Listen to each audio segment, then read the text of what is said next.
I am really excited to be with you tonight, and it's my first night leading services, the whole thing. I'm very excited. When I interviewed, I led little pieces of the service, but tonight, the whole thing. So as interested as always to get your feedback, probably a different style from Rabbi Afts, and interested again to hear from you how you think it's going. So definitely do be in touch and let me know. And I'm grateful to be live streaming from my home tonight. This is a room in my house, which the place, I had a lot of questions last night. People were asking me if I was getting settled in. I'm still getting unpacked and I'm still trying to sort things out. But I do like my home quite a bit. There are always birds outside that I can hear alongside the helicopters, which I find especially interesting. And there are lots of beautiful flowers in the area when I go out for walks. If you're friends with me on Facebook, I've posted some pictures of some of those flowers because I do love flowers. And I feel really, really blessed to be here. So some of you were there last night for our first Drive and Wave event in the Adat Reim parking lot. Was a wonderful success. And if you came by to see us, not only did you get to meet me, but you also got to see some of our congregational leadership in a safe way that I thought was handled very, very well. And I'm going to say that that evening's event last night really made me proud and glad to be your rabbi. And that is one of the first of many such moments, I'm sure. So I want to appreciate everybody who participated and everyone who sent greetings on Facebook and all the different ways that people participated in our Drive and Wave, and especially our leadership that showed up and helped support the effort. Because leadership, and I thank our leaders, because leadership can be really challenging, and I want to talk a little bit about that tonight. I am sure most of you are well aware that our society's culture around civil discourse is not especially civil these days. And the brunt of this at times can fall very hard on our leaders, professional leaders such as myself, but our volunteer leaders as well.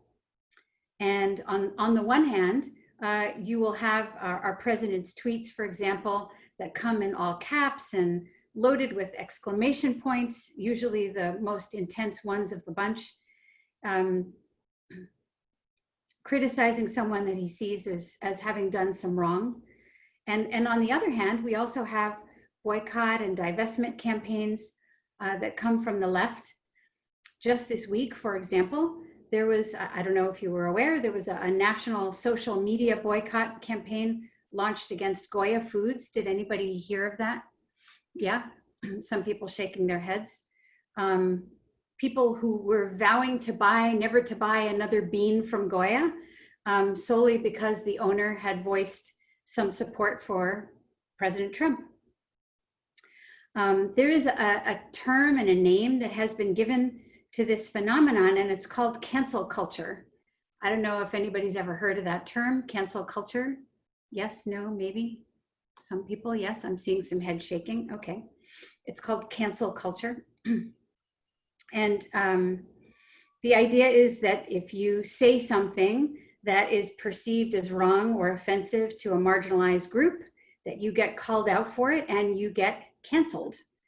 And as I have just described it, this canceling happens on both sides of the political spectrum.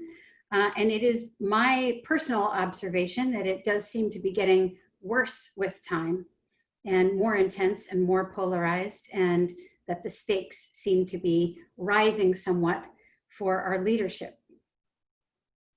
Now, I know cancel culture very well from university life, having just come from the university and an academic setting. And I personally have been on both sides of it. I, for example, have lobbied university officials not to bring an especially egregious anti-Israel speaker onto campus. And I have also lobbied those very same university officials not to fund an especially egregious Islamophobic speaker. who also happen to be an Israeli. I have had my own remarks criticized for not being enlightened enough, or not inclusive of the most up-to-date news, or not inclusive of the latest terms that we are using to describe certain groups of people, or the way that certain people do things, terms which also in my short time looking at these things also seem to change pretty frequently, so it's easy to get behind sometimes. And on the other hand, I have also been one of those people who have been talking about how much the language that we use matters. Much of the oppression in this world is experienced through things that people say to each other, and words do matter. And we should be using words that don't cause more harm. And yet, I wonder if there's a way to do that and not cancel people when they get something wrong. To address what they may have said or done, but stop demanding their resignation immediately, or that they be subject to a bitter multi-year boycott. And there's a term in justice circles that I have heard in the past year, that rather than calling people out for something that they have done, that we should be calling them in. We should be calling people in, letting them know that things that they may have said or may have done had done something harmful or offensive, and expecting some address of that, but also doing so in a way, for lack of a better term, that does not cancel them. Because one of the issues that I have personally with cancel culture is who gets to decide what the standards are? Who sets the terms that everyone else must follow?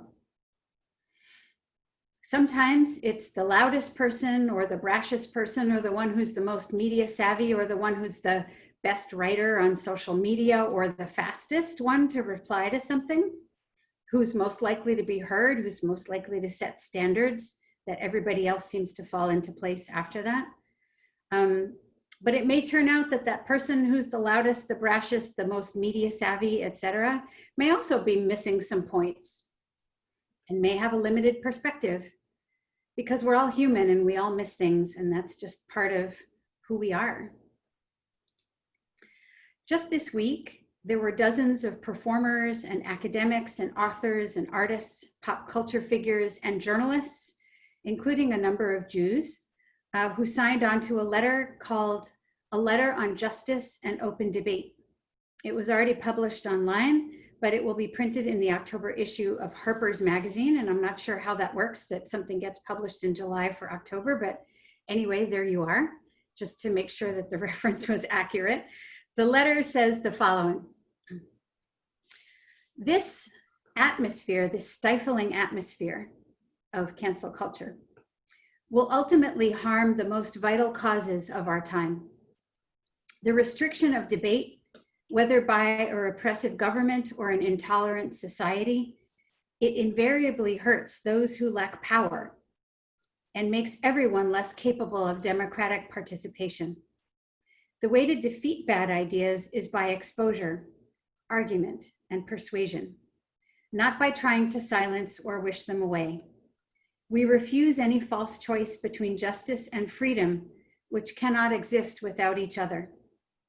As writers, we need a culture that leaves us room for experimentation, for risk-taking, and even mistakes. We need to preserve the possibility of good faith disagreement without dire professional consequences. If we won't defend the very thing on which our work depends, we shouldn't expect the public or the state to defend it for us. That comes out of that letter. And I'll tell you that I appreciated this letter because, among other things, it felt very Jewish to me. For if there is one thing that I know, it's that Jewish tradition deplores shaming or embarrassing another person. There is a quote from the tractate Baba Metzia in the Babylonian Talmud that says that it would be better for a person to allow himself to be tossed into a furnace. I'm going to repeat that. It would be better to allow himself to be tossed into a furnace than to willingly embarrass another person. And in that same section of the Talmud, it says that a person who shames another in public, causing the blood to drain from their face, is comparable to having committed a murder. I'll say that again, that the person who shames another person in public, causing the blood to drain from their face, is comparable to having committed a murder.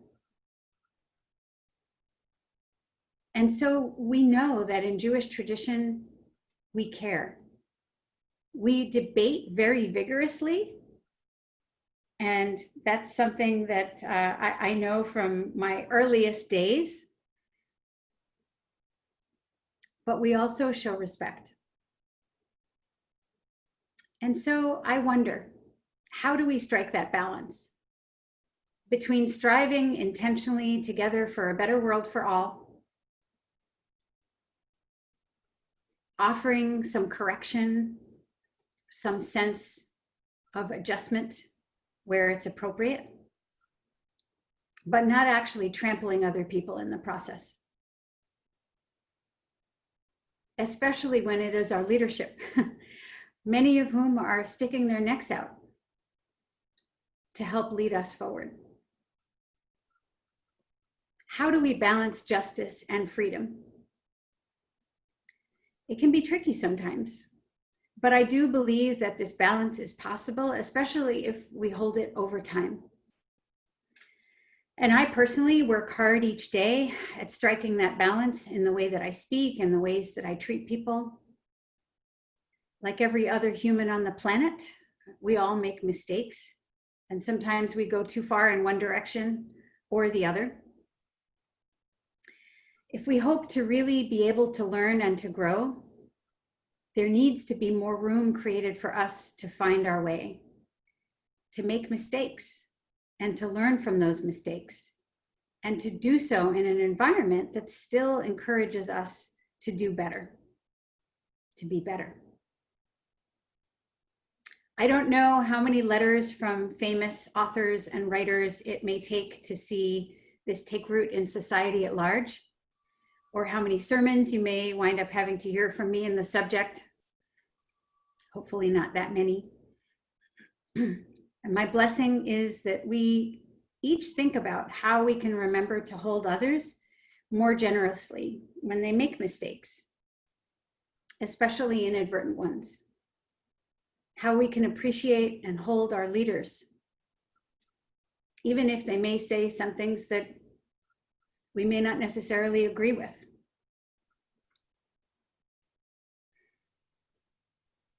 How do we help people, especially when they may have erred inadvertently, without knowing what they've done? How do we avoid shaming others where possible?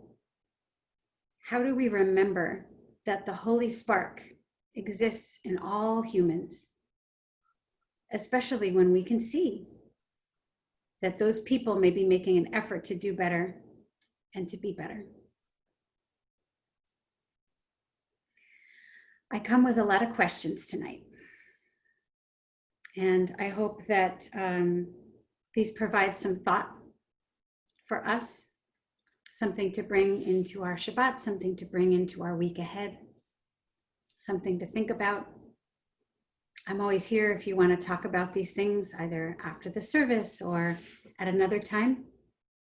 And on Saturdays, we actually have a little discussion, but we don't necessarily have time for that on Fridays. But maybe sometimes we can do that too. You can let me know if you'd be interested. And yeah, may it be so.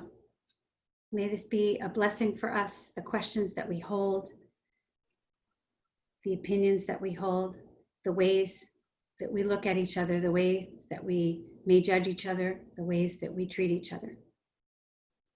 May we continue to learn and grow. Amen. Shabbat Shalom.